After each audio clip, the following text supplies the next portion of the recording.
Quem foi para o senhor o Papa João Paulo II? O que significa essa beatificação? Professor, olha, João Paulo II é difícil a gente falar dele. É tanta coisa, né? Exatamente, né? E depois são coisas, realidades que mexem muito com o coração da gente, o afeto da gente. Mexe, né? Eu, no dia que o Papa morreu, foi num sábado, não é isso? Foi. Sábado antes da oitava. Foi. Umas 5 da tarde. Eu ia tomar banho para ir celebrar na igreja. Quando eu vi que o Papa estava agonizando, quando eu ia entrar no banheiro, o Papa morreu. Eu liguei para o padre Paulo Ricardo, a quem eu quero muito bem, liguei emocionado, disse, Paulo, morreu o Papa do nosso sacerdócio. Porque a gente praticamente foi formado no pontificado de João Paulo II, a gente viu o quanto ele deu assim uma marca dele na vida da igreja. E foram 26 anos de Então, o que me impressiona em João Paulo II, primeiramente é isso, um homem, e Bento XVI enfatizou isso na beatificação, um homem de uma profunda fé em Jesus Cristo. João Paulo II era um homem apaixonado por Jesus Cristo. A primeira frase da primeira encíclica dele, o Redentor do homem, Jesus Cristo, é o centro do cosmos, da criação toda e da história. Pronto, ali está o programa de João Paulo II. O que esse homem fez, o que esse homem viveu, e não é só o que fez, o que ensinou, o que ele viveu, foi um testemunho vivo de Jesus Cristo. E por isso ele é beato. Não é? Nenhum papa é beato pelo que ensinou, por suas ideias. É beato, mede-se a santidade de uma pessoa pela paixão, pela adesão dela a Jesus Cristo. Isso é ser cristão. Sem dúvida. Né? Minhas ideias vêm depois. O importante é meu amor, meu encantamento, meu desejo de seguir a Jesus em todos os níveis e dimensões da minha vida. Então, isso é a primeira coisa que impressiona em João Paulo II, como impressiona em Bento XVI. Ainda ontem eu comentava com um bispo, aí o senhor leu que a minha especialização foi em eclesiologia, e foi na eclesiologia de Ratzinger. Eu sou encantado com Ratzinger, a minha tesina de mestrado foi sobre Ratzinger, o princípio de comunhão na eclesiologia de Ratzinger. E o que me encanta em Ratzinger também é esse amor dele a Jesus Cristo. Eu não vou me esquecer nunca, na missa, em que o cardeal Ratzinger abriu o conclave, na homilia, ele tem uma frasezinha, obrigado, Jesus, pela tua amizade. Que coisa linda, escutar um homem de quase 80 anos naquela época, era como se ali ele deixasse transbordar o coração, fosse quase um segredo entre ele e Jesus. Obrigado, Jesus, como que diz, nesses 80 anos, obrigado pela tua amizade. Faz lembrar São Policarpo. Mas, exatamente. Não é? Há tanto tempo que eu sirvo, há 80 anos eu sirvo, ele nunca me fez mal, só fez o bem. E o grande bem que Jesus faz é dar sentido à vida. É verdade. A gente olha João Paulo II, no final da vida, com aquele Parkinson, rosto deformado, e, no entanto, um homem de uma força interior.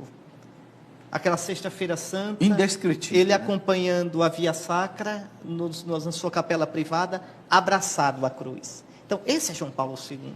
Isso é o que mais me impressiona nisso. Depois, duas coisas. João Paulo II foi um homem que, para mim, entendeu bem qual deve ser a posição da igreja no mundo hoje. E qual é? Para mim, são duas palavras-chave.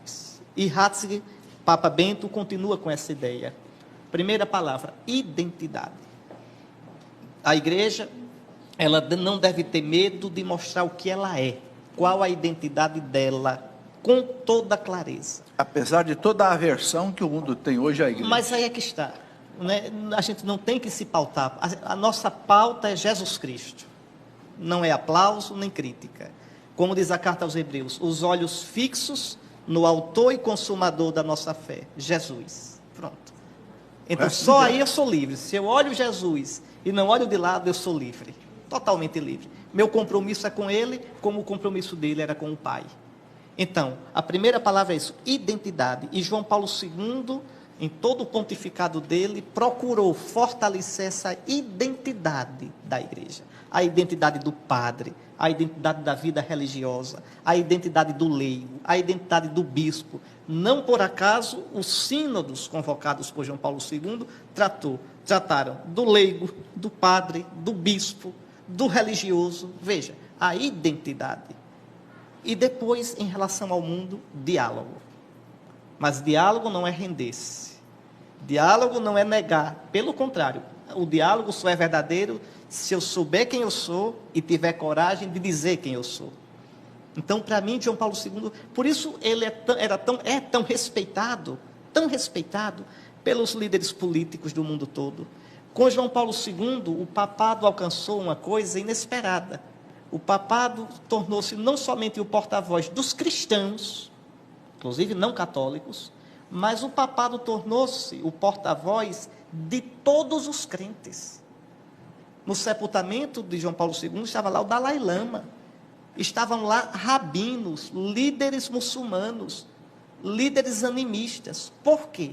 Porque João Paulo II foi um paladino, colocou-se em diálogo com todas essas religiões, não para dizer que é tudo igual, porque não é, a única religião verdadeira é o cristianismo, não são todas iguais, mas o fato é melhor crer do que ser ateu, é melhor ser aberto à transcendência do que ser fechado, pensar que o homem é a medida de todas as coisas, uma religião verdadeira, uma experiência religiosa verdadeira, qualquer que seja ela, se for autêntica, ela é benéfica para a humanidade, ainda que não seja a verdade plena de Cristo, mas é um caminho para essa verdade. Então, João Paulo II, ele foi capaz de tal modo de dialogar, que tornou-se respeitado por todas as religiões, tornou-se respeitado pelo mundo político, pelo mundo da cultura, por todo mundo. Agora, por que, professor? Sim. Porque tinha identidade. Só quando alguém não tem medo de dizer quem é, no que crê, o que pensa e o que quer, é que essa pessoa merece respeito. A primeira pergunta, Dom Henrique, já vamos logo no assunto polêmico de hoje. Estão querendo saber o seguinte: hoje o Supremo, então, aprovou a questão da